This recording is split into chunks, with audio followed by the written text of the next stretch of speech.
Life's kind of funny, isn't it? One minute you're on top of the world, everything's going your way, and the next, it feels like you're sinking fast, wondering, why me? Why now? If you've ever felt like life is just a wild ride with no clear direction, trust me, you're not alone. But have you noticed something? Some people seem to attract joy and success almost effortlessly. Their lives unfold smoothly, like everything they touch turns to gold. And then there are others, good people, hardworking people, who seem to hit roadblock after roadblock, no matter how much effort they put in. It's baffling. So what's the difference? Is it just luck? Destiny? Or is there something deeper going on beneath the surface? Welcome to Buddha's Wisdom. I'm Peter, and today we're diving into one of the most powerful and misunderstood ideas in Eastern philosophy, karma. You've probably heard the word before. Maybe someone cut you off in traffic and a friend said, "Don't worry, karma will get them." Or maybe you've heard it in yoga class or seen it printed on a mug. But what does karma really mean? How does it actually affect your life? Let's imagine this. Every single thought, every word, every action you take, it's like planting a seed in the soil of your life. Some seeds go into flowers, others into thorns. But the point is, whatever you plant, eventually you're gonna harvest. That's karma in its simplest form. Now, don't worry, this isn't gonna be a dry lecture. We're gonna explore what karma really is, how it works behind the scenes, and most importantly, how you can actually use it to shape your life in a more positive, powerful way. By the end of this video, you might even walk away with the secret to becoming a karma millionaire. So, let's begin. At its core, karma is all about cause and effect. Think of it like this. Whatever energy you put out through your actions, your words, even your thoughts, it comes back to you in some form. It's not punishment, it's not reward, it's just the universe reflecting your energy back to you, like a mirror. The word karma comes from the Sanskrit root kri, which means to do or action. So literally, karma is the result of what you do. In Buddhist philosophy, karma isn't just some side concept. It's a major pillar. It sits alongside other big ideas like the Four Noble Truths and the Eightfold Path. According to the Buddha, your actions, especially your intentions behind them, don't just impact this life. They echo beyond, into future lives too. That's where the concept of reincarnation comes in. But don't worry, we'll save the full breakdown of reincarnation for another time. Right now, what matters is this. The things you do today are shaping your tomorrow, not just in a vague way, but in a very real, very tangible one. Buddhist teachings break down karma into three types. Sanchipta karma. This is the sum of all your past actions, everything you've done in previous lifetimes or earlier in this one. It's like your karmic savings account. Prarabdha karma. This is the part of that savings you're spending right now. It's the karma that's ripening and bearing fruit in your current life. And Kriyamana karma. This is the new karma you're creating every moment through your current actions. This is your now, and it's also shaping your future. What's really important to understand here is that karma is neutral. It doesn't judge you. It doesn't punish or reward. It's just responding. Like dropping a stone in water. The ripples aren't personal. They're just what happens next. So when we do something with kindness, compassion, or integrity, we're planting seeds that will eventually bring more peace, joy, or success into our lives. On the flip side, when we act out of anger, selfishness, or harm, we're sowing seeds of suffering for ourselves and sometimes others too. The Buddha gave us a roadmap to break out of harmful karma cycles, the Eightfold Path. It's not some rigid set of rules. It's more like a guide to living intentionally. It includes right view, seeing things clearly, right intention, being guided by compassion, not selfish desire. Right speech, choosing words that heal, not harm. Right action, doing good, avoiding harm. Right livelihood, earning your living without hurting others. Right effort, making consistent, honest effort to grow. Right mindfulness, staying present and aware. Right concentration, training your mind to focus deeply. When you live this way, you're not just avoiding bad karma, you're actively creating good karma, and you feel it. Life becomes lighter, more peaceful, more meaningful. But what does this look like in everyday life? Let's say you're walking down the street. You see an older woman struggling with her grocery bags. You've got somewhere to be, but in that moment, you have a choice. You can walk by, or you can stop and help. If you choose kindness, not only are you helping her, you're planting a seed that might grow into unexpected blessings later. Maybe someone helps you on a hard day. Maybe you find peace in your heart that lasts long after the moment is over. These little things are never little. Karma doesn't just measure the big, dramatic acts. It tallies the small ones too, because that's where most of our lives unfold. And that ripple effect is real. When someone's kind to us, we're more likely to be kind to someone else, and they, in turn, pass it on. One action becomes a wave that touches people you'll never even meet.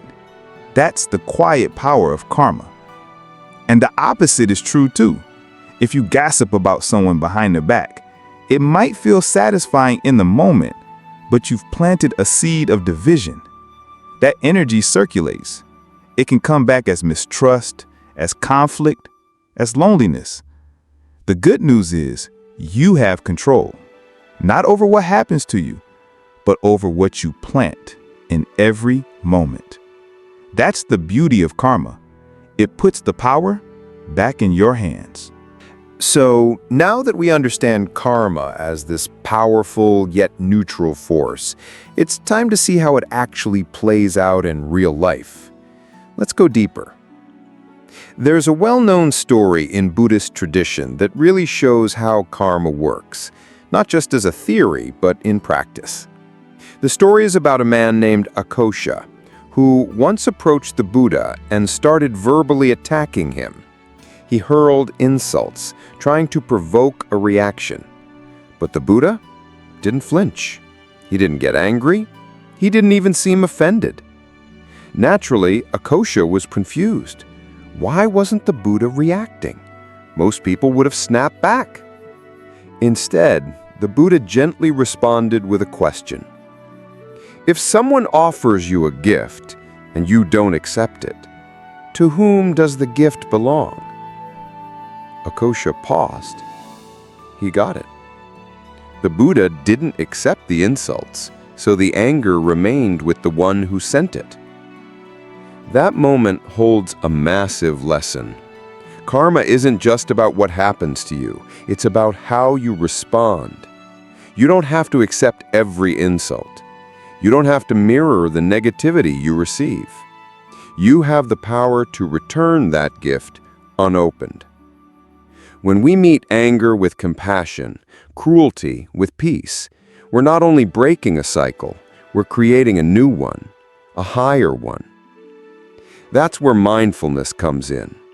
It's not just sitting cross-legged with your eyes closed. Mindfulness is about noticing your reactions as they arise. It's catching yourself before you lash out. It's recognizing, oh, I'm getting triggered, and then choosing a wiser path. And yes, it takes practice. You won't get it perfect, but the good news is karma doesn't require perfection. It just asks for effort, real effort. Another powerful example from Buddhist lore is the story of Angulimala, and it's wild. This was a man who was basically a serial killer. He had murdered countless people and wore their fingers on a necklace, hence the name Angulimala, which literally means garland of fingers. You'd think someone like that would be doomed forever, right? But here's the twist. When Angulimala met the Buddha, something shifted. The Buddha didn't judge him, didn't fear him. He simply saw potential. He saw the human being underneath all that darkness. And through the Buddha's guidance, Angulimala turned his life around. He became a monk. He lived out the rest of his life in peace, dedicating himself to compassion and service. That story might sound extreme, but it shows something important. Karma can be transformed. Even heavy, painful karma doesn't have to be your final chapter. You can always plant new seeds. So what does that mean for us? It means we're not locked into our past. We're not victims of destiny. We're co-creators of our future.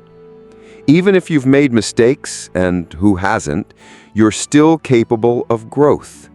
What matters isn't whether you've messed up, it's whether you're willing to change. This is what makes karma empowering. It doesn't trap you, it frees you, because it reminds you that you have choice. Every moment, you get to decide what kind of energy you're going to send out into the world. Let's break that down a bit. In Buddhist teachings, karma is often compared to seeds and fruit. Every action is a seed, but not all seeds sprout right away. Some take time, days, months, maybe even years. Some don't ripen until your next lifetime, according to Buddhist belief. So sometimes you might be wondering, why am I suffering? I didn't do anything wrong. And maybe in this life you didn't. But there could be seeds from before, just now breaking through the soil. Or on the flip side, maybe you're doing all the right things, but life still feels hard. That doesn't mean your good karma isn't working. It just means the fruit hasn't ripened yet. It takes patience.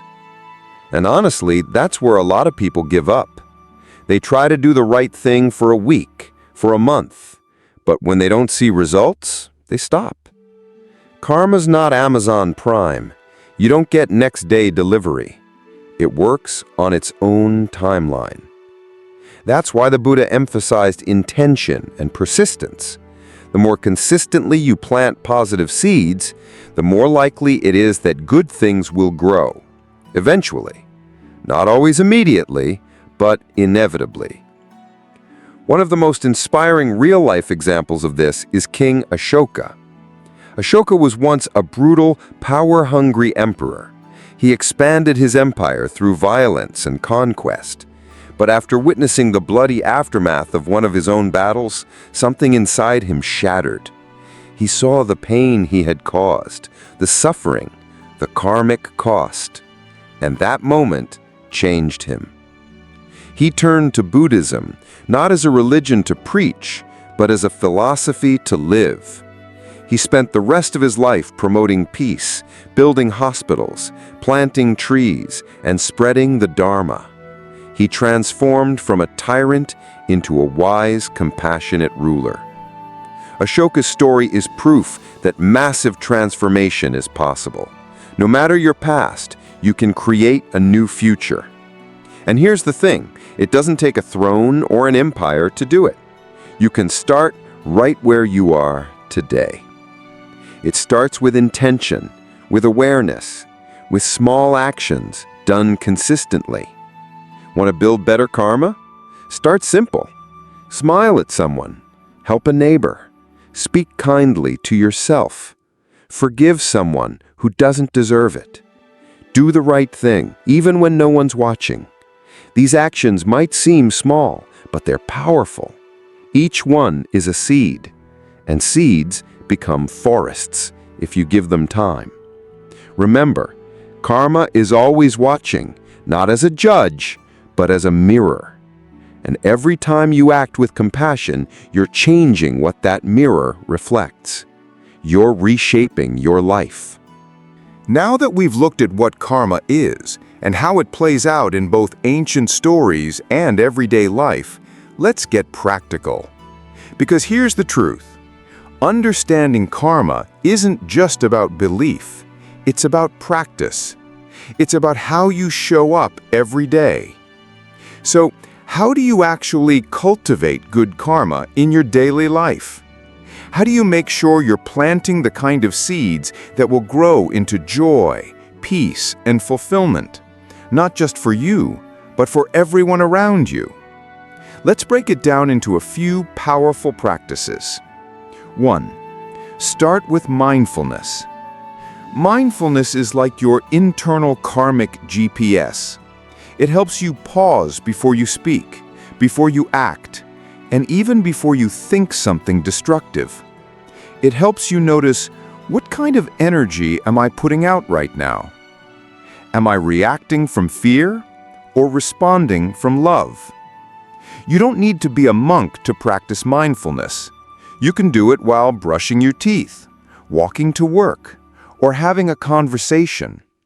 It just means being aware of what you're doing and why you're doing it.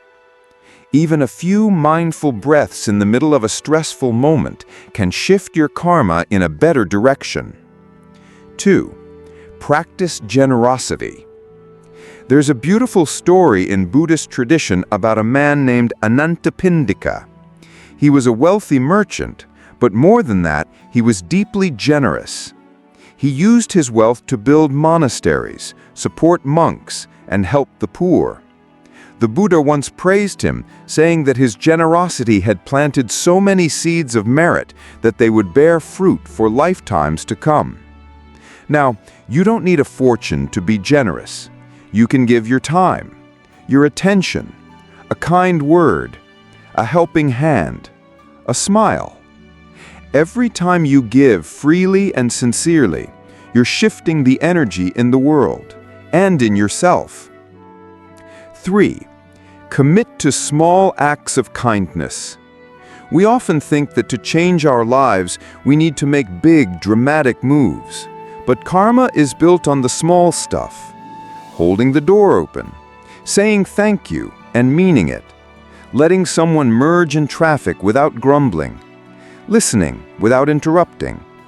These little moments are powerful. They're like drops of water that fill the well of your life. Over time, they overflow. And the opposite is also true. Small acts of impatience, rudeness, or cruelty can dry up that well fast. So next time you feel irritated or rushed, ask yourself, is this the kind of seed I want to plant?